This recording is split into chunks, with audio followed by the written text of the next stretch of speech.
ஆண்டவராகிய இயேசு கிறிஸ்துவின் இனிய நாமத்தில் நல்வாழ்த்துதலையும் வணக்கத்தையும் தெரிவித்துக் கொள்கிறேன். காலைதோறும் கர்த்தருடைய வார்த்தை என்ற தலைப்பில் நாம் வேத வசனங்களை தியானித்து வருகிறோம்.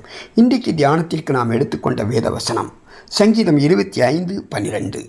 கர்த்தருக்கு பயப்படுகிறவன் எவனோ அவனுக்கு தாம் தெரிந்து கொள்ளும் வழியை போதிப்பார்.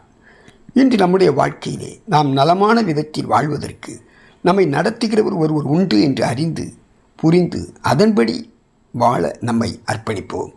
ஏசாயா 48:17 கர்த்தர் ஏசாயா தீர்க்கதரிசியின் மூலம் சொல்கிறார், நீ நடக்க வேண்டிய வழியிலே உன்னை நடத்துகிற உன் தேவனாகிய கர்த்தர் நானே என்று சொல்கிறார்.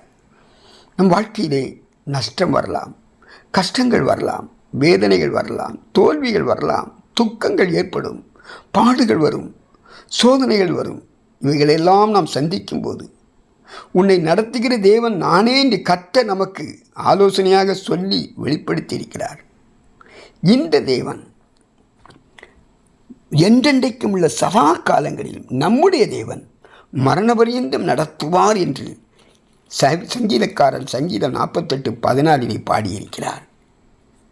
உங்களில் நற்கிரியை தொடங்கினவர் அதை இயேசு கிறிஸ்துவின் நாள் பரியந்தம் முடிய நடத்தி வருவார் என்று பிலிப்பியர் 1:5 பரிசுத்த பவுல் குறிப்பிட்டுள்ளதை பார்க்கிறோம்.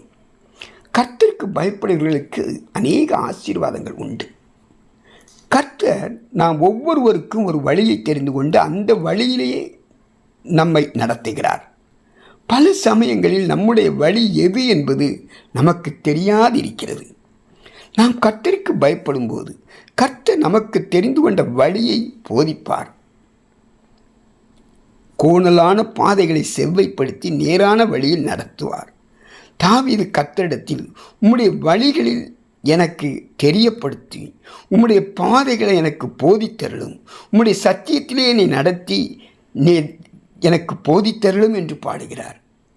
கர்த்தருடைய வழி புத்தியுள்ள வழி, பரிசுத்தமுள்ள வழி, நித்தியத்திற்கு இணையராய் நடத்துகிற வழி. நம் தேவன் பத்திரமாய் சிட்சித்து போதித்து தமது சித்தத்தின்படி நடத்துகிற தேவன். இயேசு கிறிஸ்துவே வழி. ஆண்டவராகிய இயேசு கிறிஸ்து இந்த உலகத்தில் வாழ்வதற்குரிய வழிமுறைகளை நமக்கு ஏற்படுத்தினார். இந்த வழியானது ஜீவ வழியாயும் சத்திய வழியாயும் இருக்கிறது.